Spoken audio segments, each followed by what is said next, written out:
Салам мекендештер, арбаңыздар. Урматтуу мекендештер, бүгүн 11-сентябрь 2025 жыл реестрден чыкпай калган жарандар боюнча сүйлөшөбүз. Эми алардын тагдыры кандай болот, эмне болот? Амнистия Узарбаева азыр кыскача маалымат Ички иштер министрлиги Россия Федерациясынын расмий пресс катчысы Ирина Волк берди. Ошол видеону көрүп коюңуздар дагы, андан ары сөздү уланталы.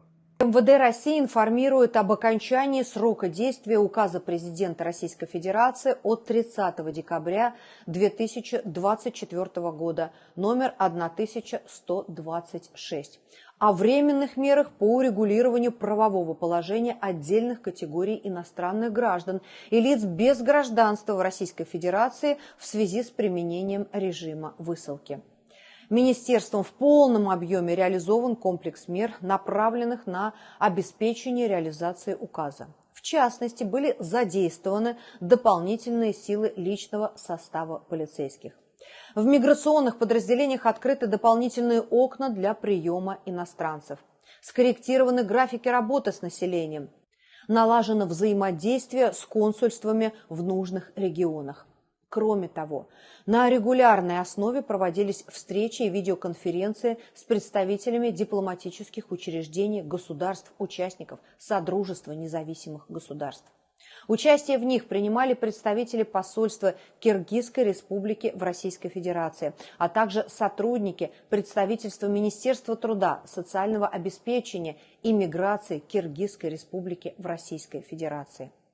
На этих встречах были даны подробные разъяснения о порядке урегулирования правового положения иностранных граждан в Российской Федерации в рамках указа номер 1126. Урматтуу мекендештер, эми бул видеонун токот эржери кандай болот? 2024 жылдын 30 декабрында Россиянын президенти Владимир Владимирович Путин буйрукка кол койгон. Ал буйрукта болсо 30 апрелге чейин чет элдик жарандар, Россия Федерациясында нелегалдуу жүргөн чет элдик жарандар реестрге түшүп, ошо реестрден чыгууга аракет кылгыла деп мөөнөт берген. Бирок силер менен биз барыбыз белгилүү болгондой, МВД өзү февраль айында араң эле ошол системаны өздөрү түшүнүштү, алгоритмди өздөрү түшүнүштү. Араң февраль айында иштеп баштап, андан кийин март болду, марттан кийин анан кийин апрелдин мөөнөтү келип калып, ошойдон реестрден чыгарганга өздөрү дагы жетишпей калды.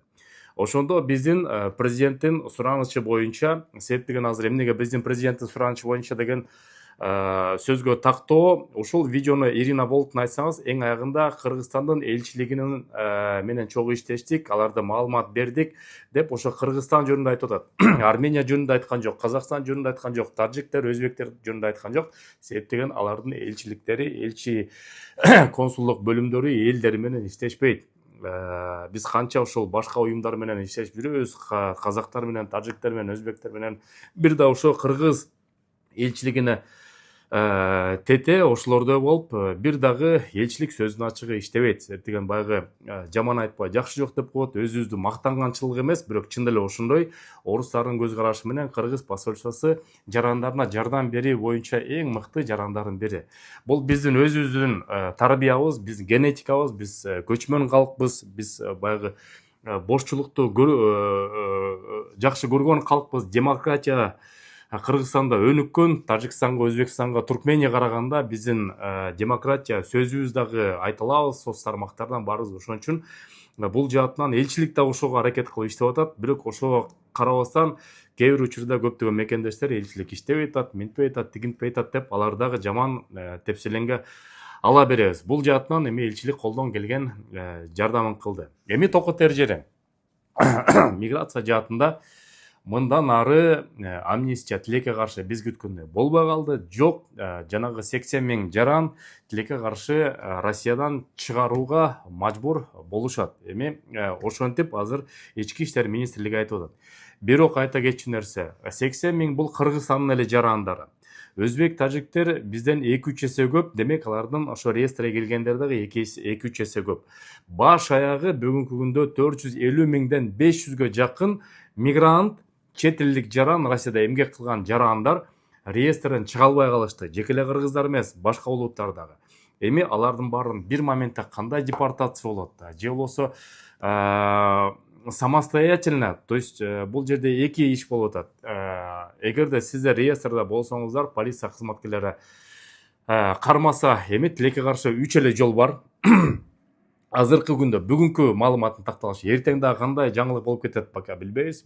Биринчиси, же болбосо коррупциондук система иштейт, полиция кызматкерлери мигранттардын очойт акча алат дагы, ошонун негизинде көз жумуп туруп кайра бошотуп ийет, бирок кайра кийинки полиция кармаса ошол эле система улантып берет. Экинчиси болсо, реестрге түшкөн жаранды выдворение кылганга, выдворение өз ыктыяры менен чыгып кет, 10 күн убакыт беребиз, мына сага выдворение деп туруп колуна кармап туруп жөнөтөт, өзү билет алып туруп Кыргызстанга же башка мекенине кетет. Үчүнчүсү болсо центр временного содержания Сахарова боюнча, ошо боюнча кетет. Эми тилекке каршы ошондой, азыр дагы 2-3 күндө бул жаңылыктарды баамдап, талдап турабыз. Кандай иштейт, депортация кандай башталат, эмне болот, чын эле массалык түрдө болобу же болбосо шашпай болобу, себеп орустардын экономикасына дагы бул абдан чоң шок алып келет. Ошон үчүн экономика жаатыда шок болбосун деп, балким бир алгоритмди ойлоп чыгарат. Буга чейин Москва шаарынын мэри Сергей Семенович Собянин аргументы и факты деген маалымат агенттигине интервьюсунда айткан, мигранттарды депортация кылбагыла, сураныч, выдворение кылбагыла, аларды четке чыгарбагыла, себеп деген бизге Россия боюнча 5 миллион жумушчулар жумуш ордуна керек болуп атат деп. Балким ошол сөз өтүп калса, буга чейин курулуш жаатында министрлер кабинетинин орун басары Марат Хуснуллин дагы айтып кеткен. Мигранттар бизге керек, аларды депортация кылып ийсек, куруучу тармагында иштеген эч ким жок болуп калат. Ошону дагы эске алат болуш керек менин оюмча. Эми күтүү туралы бара-бара. Анан кийин кокусунан бир чоң жагдай болуп калса, эгерде кылмыш иши козголуп калса, да бирдеке болуп калса, мен юристтердин номерин айта кетейин, жазып алыңыздар. Телефон номери +7 905 547 42 42 номери. Тим Консул деген юристтер, адвокаттар, чын эле кылмыш иши болуп калса, кооптуу иш болуп калса, срочно адвокат керек болса, кайрыла бериңиздер мекендештер. Жаңылыктар азырынча ошондой. Анан бир кичинекей жарнама катары Кыргызстанга барыбыз эле жүк салабыз, дары-дармек, документ салабыз. Осман Экспресс деген уюм бар Волгоградский проспектте. Бир күндө 600 рубльдан өйдө посылканы жеткизип берет. Телефон номери +7 903 146 0003. Биринчи выходта Волгоградский проспектте 30 эле метр. Ошондон жүктөрдү берип берсеңиздер болот. Көрүшкөнчө мекендештер, жаңылыктар болсо айтып барабыз. Урматтуу мекендештер, кайрымдуу мекендеш долбоорубуз уланып жатат. Силерге сим карта керек болсо, биздин жарандардан алып колдонсоңуздар болот. Чыныгы безлимиттик тариф 490 рубльдан айына эсептелинет. Ошол кайрымдуулукка түшкөн акчанын 20% муктаж болгон мекендештердин муктаждыгына кетет. Сурап билүү телефондору +7 900 144 14 14. Госуслуги боюнча, биометрика боюнча, каттоо боюнча толугун силерге жардам берет. Кайрыла бериңиздер, мекендештер, колдоп жүрө бериңиздер.